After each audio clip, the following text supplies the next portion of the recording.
Hey Cardinal Newman fans, welcome back to Cardinal Newman Sports Podcast. I'm Molly Friedman. And I'm Hugo Traverso. We've got a loaded show for you tonight. Fall sports are wrapping up, and that means some great playoff pushes coming to Cardinal Newman High School, some great games coming in the form of football tomorrow on Friday night against Marin Catholic, a Halloween game. Tell us a little bit more, Molly. Yeah, so this Friday, the Cardinals host the Marin Catholic Wildcats at home, a must-win to keep the momentum going. Newman's defense has been dominant, and with a home field crowd behind them, the pressure is on both sides. When you talk about that dominance, the flag football team, which you are a part of, they have been incredible, still undefeated on the year, deep into NCS playoffs. They play Novato in the quarterfinals tonight at 6 p.m. Should be a great one right at Ed Lloyd Field. And over on the volleyball court, they had a big win last night, and they're going to the quarterfinals on Saturday. And over on the tennis courts outside, the NBL playoffs are in full gear, and the CN tennis team is taking that on. They've got NCS playoffs right up next. They're looking to dominate it. And finally, over on the water polo team, the men's team is locked in and heading into the league's finals with everything on the line. It's physical, it's fast, and Newman's ready to carve out a special finish to their fall campaign. Yeah, the Cardinals playing against Vintage. Going to be a great game tonight over at Vintage at 5 p.m. Girls water polo, third place game at 4 p.m. But outside of that, we've got some great games on campus over the next few days. You've got flag tonight at 6 p.m., football tomorrow at 7, and then volleyball on Saturday to wrap up a great sports weekend here at Cardinal Newman. So stay tuned, and after the break, we'll bring more standout players to give interviews. Welcome to the Cardinal Newman Sports Podcast. You're watching it here right on YouTube. Go Cardinals! All right, it's time to talk football. Big game coming up on Friday night, Halloween. I'm with head coach Frank McManus, and coming off that win against San Marin, shut them out. Got to be proud of your defense for that. They had a very good quarterback, and yet you guys kept them out of the end zone. Talk a little bit about what you guys needed to do that and how you pulled it off. Yeah, we really managed three facets of that game. We, again, keep talking about playing great defense, which I thought the boys did a great job of executing the game plan. They felt confident, and I think that showed on the field. We had great special teams. That's been a real big point, obviously, with Cordell's big return. He had two big returns, actually, and then he had the pick on D along with Kayvon. And then the offense did a great job of managing the game for the most part. We still have a few things to continue to work on all three facets, but it was as close to a complete game as I've seen us have this year. The challenge, I would imagine, for you is the fact that you've never coached against these teams or these coaches, but yet they haven't coached against you either. So Talk a little bit about that cat and mouse game and having to make adjustments. Have you seen a lot of big surprises from teams that you didn't know on film? Not a lot. Every now and again they'll come. Usually in the beginning of a game, you're going to see a team come out with something brand new. The challenge with that is that if you're not used to doing that, it can work against you at the same time, because usually especially about this time of the season, if you're an offense and you're a defense, you've kind of established yourself you have an identity. And anytime you try to do something that you're not accustomed to as a group, especially in high school, it usually doesn't work out exactly the way you thought, unless you've been practicing it all year round as part of a package. I know some of the teams we used to play down south would try to do that as well. But again, usually if it's not part of your DNA already by this time of the season, it's not necessarily going to be as effective as you would have liked. So not to beat this to death, but that terrible start against Manteca, now here you are sitting in the 3-hole in the Max Preps rankings, which guarantees you a couple home games in playoffs. Did you imagine this? I mean, what's this been like, the road to get to where you are now? What has that been like for you? Yeah, it's been a unique experience. I think, like I said, I was talking earlier this week to somebody, and I said, wins, losses, championships, they come and go, but it's about these unique experiences as a head coach for me now. It's about like one of the things, San Marin, that stadium is beautiful. I thought coming here, especially seeing the green in the background with the rolling hills, beautiful experience. These are kind of things that are memorable for me. It's about creating those experiences. But yeah, I just really have enjoyed this whole process is assembling a coaching staff. It's slowly come together, getting the team buy-in. The Manteca loss was difficult, but I was proud, like I said back then, even about how the boys responded in the second half, and they've really turned it around since then. So the whole process has been great. It's been a unique experience. I'm just proud to be a part of watching the coaching staff grow, watching the players grow, watching our admin and our faculty grow with us as a football program. So that's been really, really a fun and unique experience so far. Now, I know you've heard a lot about the Marin Catholic games in the past few years, and it's developed into quite a postseason rivalry, but now a league rivalry as well. What do you think? What are we looking forward to in this game? Yeah, I think as a head coach, I think there's really 4 keys for us. Number 1 is on defense. We have to win first and second down. So for us, if we win first and second down consistently throughout the game, we're going to be in good shape. Number 2 is offense. We've got to be effective on third down. We've got to make sure that we're constantly, I think one of the shortcomings or one of the opportunities we established from last game was, again, making sure that we are effective on third down. I think we walked away 0 for 5 on like 3rd and 5 last game. Number 2, as I'm going backwards in order, would be offensive efficiency in the red zone. So I think they had the ball, 2 times in the red zone or 3 times we came away with 3 points. And then lastly, it's a challenge or an opportunity for the defense now to really step up and try to be an elite defense in Northern California. So that's the challenge for this week. Those are the keys to as a head coach for our team going into this game. All right. Well, fantastic. Looking forward to it. Can't wait. I'll be on the call Friday night, and you can watch the game on ysn365.com. It's going to be a good one. Thanks, Coach. Thank you. Go Cards. And welcome back. We're talking football still. I got assistant coach Dino Caleo here with me. And Dino, it's great to see you. You were a 4-year starter here at Cardinal Newman, went on to a great career at Portland State, and now you're back coaching this year, which is awesome. What's that experience been like for you so far this year? It's been a lot of fun. The guys are a really good group. Frank's a great coach. The whole coaching staff is really cool. It's been a rocky road at first. It was hard bringing everyone new, not really any returning guys on the staff besides a couple guys. So bringing in a whole new coaching staff, it really is not only tough for us as a coaching staff, but and they've trekked along great, and we're making strides that a lot of people didn't really see coming this year. And talk a little bit about your role as an assistant coach and the things that you've seen in terms of the development of the team. Helping out the D-line and then helping out with as much other things as I can. I've really seen just how productive not only the kids are doing, but how productive as coaches we are and how we can game plan for these kids the best we can to put them in spots to make plays. And then these kids are making the plays. So it's awesome to see. And I didn't think you were going to be around this long. I thought you were going to be playing rugby down under. I thought that was the plan, but you've been sticking around. This is awesome. So what is the future plan for you? The future plan is to go play rugby in Australia. I've been kind of sticking it out because, we're doing really good, and I hate to leave these boys in the middle of the season, so I've been drawing it out as long as possible. So as of right now, I'm probably going to stay for as most of the season as I can, trying to figure it out right now, talking to coaches out there and some professional clubs. So just hope for the best, and my goal is to stay here as long as I can because I want to win, and these boys are a good group that we can go win right now. And as a fellow alum, I know it kind of gets in your blood a little bit, right? Cardinal Newman athletics and particularly football. And that tradition was passed on to you by your parents, and particularly your mom, who was an alumni. I went to school with her. And obviously they have passed on. And I know it's been hard for you, but you've hung in there. And now what does it mean to you to be able to come back to Newman and be a part of this legacy? Oh, it's a lot of fun. I love this place. I've been coming to games since I was a young kid. I had a lot of family come here, and just keeping that tradition alive and keeping what Newman is known to be, and that's not only a great school but a great football program.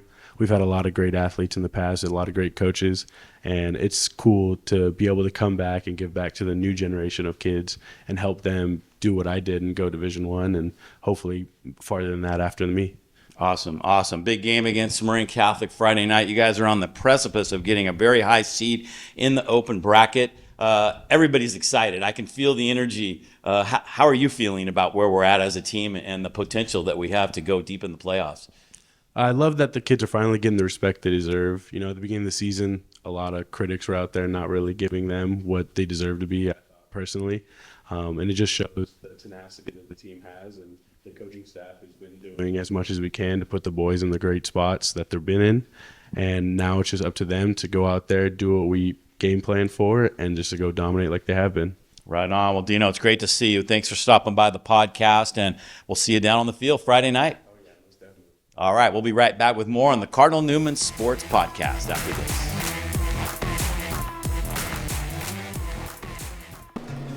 Let me help you.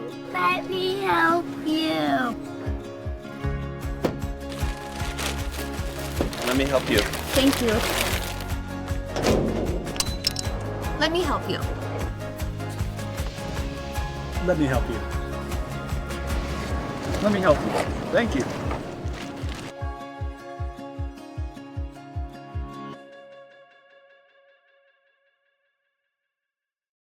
Welcome back to the Cardinal Newman Sports Podcast. You've heard from the coaches. Now you get to hear from the players. And we're here with Zion Cargill, the star wide receiver for this Cardinal Newman football team. Zion's got a lot of speed, and he's been a leader on this offense this year. Zion, I got to ask, you guys looked so much better out there on offense in that 17-0 shutout of San Marin last week.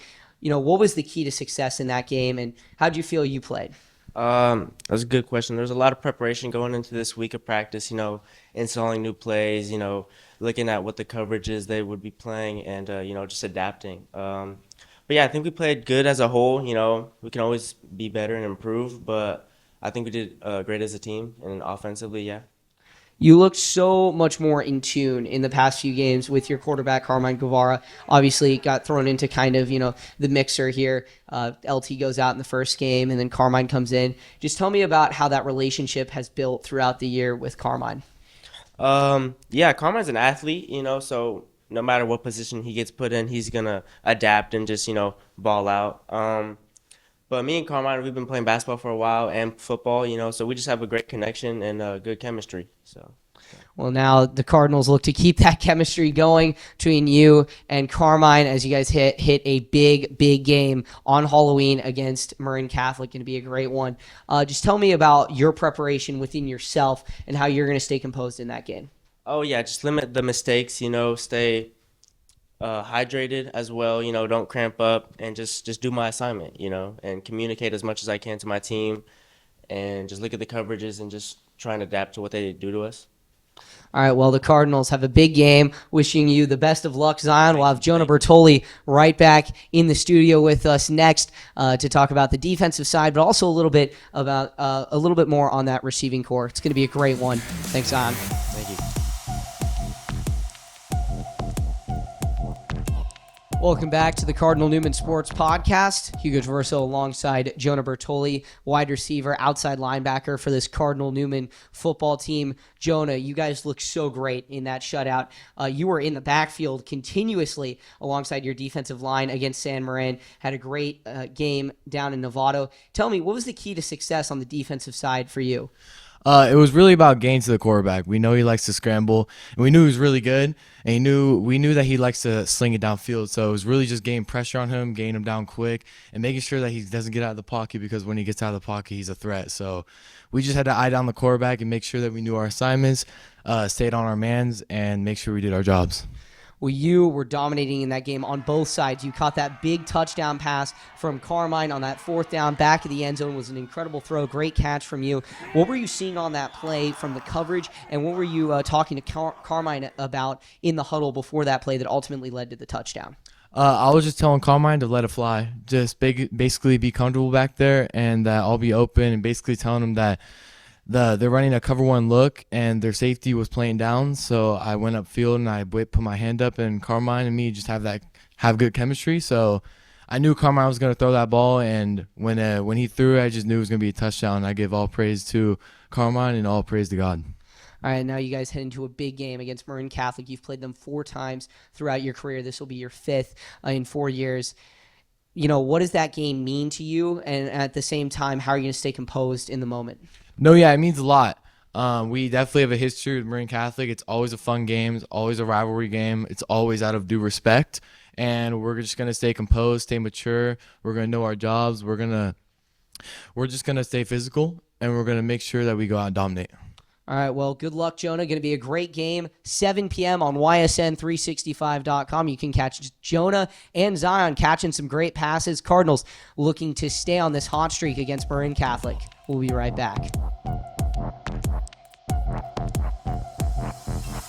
Hi, I'm Molly Friedman, and I'm here with Zella Gregg from Girls Varsity Flag Football. We have NCS. Today we have a game against Novato. How has the team been preparing for this game and hopefully getting the win? We've been preparing quite a lot. We watched quite a bit of film yesterday and practicing to really defend their very tricky offensive plays. But we're feeling very confident heading into the game. Pretty good. Yeah. And as the starting rusher, what are your responsibilities like on the field, and how are you able to get around the offense? Yeah. On the field, my responsibilities are pretty simple. Basically, my job is to really get in there early and either get a flag off of the quarterback or just pressure her and disrupt the play, hoping she'll make a bad pass and stop them from gaining more yards. And this is our first year in NCS for flag football, so we don't know a bunch about all these teams that we've been playing. So how have we been preparing, or how have you guys been preparing to play these teams that you haven't heard of or don't know of? Yeah, it's definitely been a new area for the entire team, but we've been preparing well. A lot of training or daily trainings and film, and just really like studying it and making plays to defend them.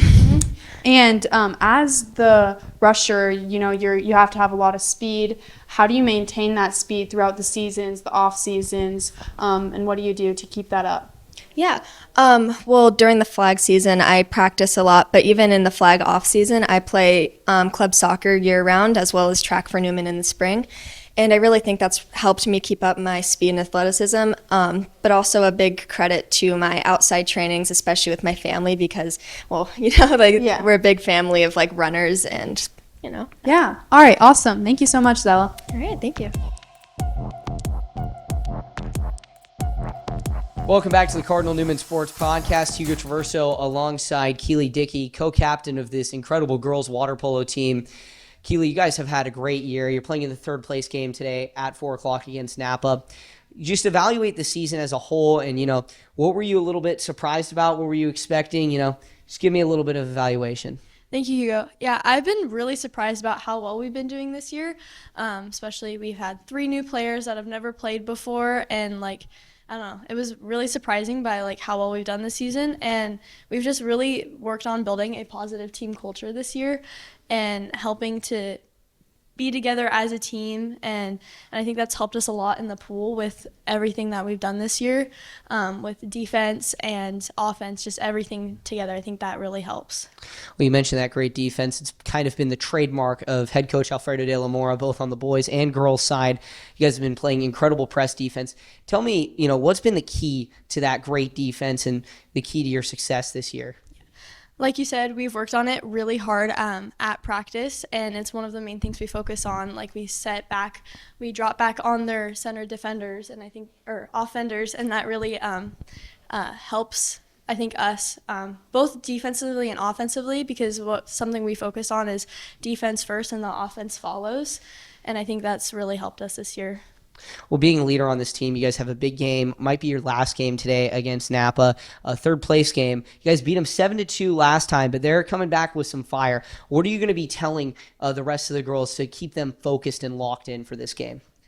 I'll remind them that we need to stay together as a team, stay positive, and just to not listen to all the noise. Stay focused on the game and remember that, yes, it's just a game, but also that it is a big game and that it is just as important as all of our other games, but still more important.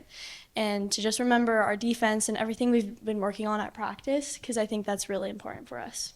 Well, the Cardinals look to claim third place in VVAL today against Napa at 4 at Vintage High School. If you're in the area, come out and support the Cardinals. It's going to be a great game. Thank you for stopping by. Good luck, Keeley. And we'll be right back with some boys water polo action. We'll have Mason Ballard and Josh Treby right here in the studio. Welcome back to the Cardinal Newman Sports Podcast. We talked about girls water polo. Now we're on to boys water polo. Josh Treby sitting alongside me. Josh, you guys have been incredible this year, and you have really ramped it up in VVAL playoffs, 24-1 over Petaluma, 22-8 over Sonoma Valley. What's been the key to that offensive success? Well, I think it's just focusing on the fundamentals of the sport that Fredo's taught us. Getting up on our legs to pass the ball, keeping our head on a swivel to make sure we always know where we are in the pool, and just really utilizing our 4-5 side of the pool so that it's not just 1-2 side scoring. Well, it's been that anticipation. You guys have been great with that this year. And, you know, you play Vintage, a rematch, 13-10. You got them the first time, league championship, going for your third consecutive title. What's your mindset heading into that game? Into that game, we want to lock them down on defense, lock out first quarter, just hit the ground running, really focus on the fundamentals and just, smoke them. All right, well, thanks for stopping by, Josh. We'll have Mason Ballard in here right after you, so thank you. Good luck tonight. Thank you. Welcome back to the Cardinal Newman Sports Podcast. We spoke with Josh Treby, now with the goalie, Mason Ballard, who has been just blocking shots like Dikembe Mutombo out there this year. You guys have played incredible defense. The VVAL playoffs, we talked a little bit about that with Josh. You guys beat Petaluma 24-1 and then Sonoma Valley 22-8. What's been the key to that defensive success for the team? It really starts at communication. Our communication at the beginning of the year was a little off. Well, we haven't played for a long time, so it was a little shaky. But as the year has gone on, I've taken a lead in making sure that communication is good and strong throughout. Because if we're communicating on defense, it really puts everyone on the same page, and kind of just lets everyone know what we're doing, so we're able to just lock teams down and just know where the ball is coming. It also helps me a lot because if I'm able to know where the shot's going to come from, I have a lot better opportunity to block it than if I don't know where it's coming from. Well, you've been incredible in cage all year. You guys beat SI 7-5 in what was an upset. Big victory over some of your old club teammates. Just tell me a little bit about the game plan for that game, what was going through your mind through that game, and then also, how much that win meant to you. Our game plan was really, they had this one guy on the team who seemed like their one scorer, so we tried to just focus our attention on him. But as the game progressed on, we kind of realized that he wasn't as big of a threat as we saw, so we just started to adapt to our game plan, communicate, drop where we need to, help where we need to, and that kind of just led to us being able to only let them score 5 goals throughout the whole game. And throughout the season, my head is kind of always, I try to really get focused in right before the game, and my one big focus is I just want to know where the shots are coming from, because if the shots are coming from somewhere that I know I can block them, it will be much easier for me to stay locked in and just help my team as best as I can on the defensive side. Well, now you guys head into a big game, Vintage championship game for the league. Beat them 13-10 last time you played them in the regular season. What is your mindset heading into that game, and also, what are you going to be telling some of your fellow players? My mindset coming into this game is that I really want to beat them by a lot. We've been hearing a lot that they think they're gonna hang with us. They have chances of beating us, and we know we're the better team coming into this game. So we really want to show them that they aren't on our level, kind of. So I think going into this game, we're gonna have a lot different attitude than we did when we last played them. Everyone's gonna be more locked in. Everyone's gonna be more focused, and everyone is gonna have a lot more drive. But from our defensive standpoint on this game, like I've said, it's going to be communication. Our press is going to be really hard. I'm going to be talking a lot on defense, making sure that everyone knows what we're doing, and that I just want everyone to be on the same page and just shut them down, basically. I'm looking to keep them under 5 goals tonight. Well, yeah, if the Cardinals can do that, it would be huge. Come watch Mason and the rest of that Cardinal Newman water polo team dominate tonight at Vintage. 5 o'clock league championship time against the Crushers. It's going to be a great one. Good luck, Mason. Thanks for joining us. No problem.